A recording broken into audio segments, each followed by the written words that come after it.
আসসালামু আলাইকুম। 10 টাকা দিয়ে যে কিছু হয় এটা একসময় ভাবাই যাইতো না। এটা একটা কল্পনা মনে হতো।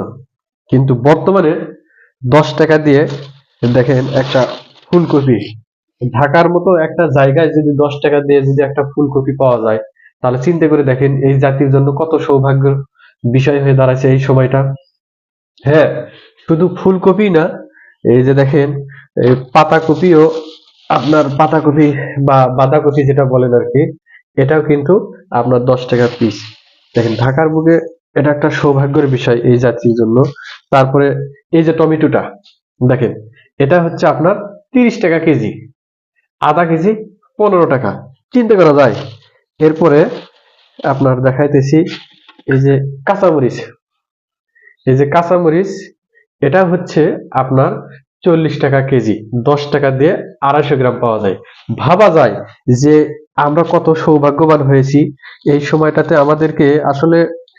দেখেন আমি এই যে আলু দেখাইতেছি, এটা হচ্ছে আপনার 20 টাকা, 25 টাকা কেজি। তাহলে দেখেন আমরা আসলে কত সৌভাগ্যের একটা সময় পার করতেছি। এমন যদি এই সুলভ মূল্যে যদি আমরা কেনাকাটা করতে পারতাম, আমরা যদি এভাবে যদি চলতে পারতাম, তাহলে আমাদের জীবনটা, আমাদের পরিবার পরিচালনা করতে কতটা যে একটা স্বর্ণের যুগ মনে হতো, স্বর্ণের সময় মনে হতো। এটা আসলে এ, কি বলবো আর, আমাদের জন্য অনেক ভালো হতো।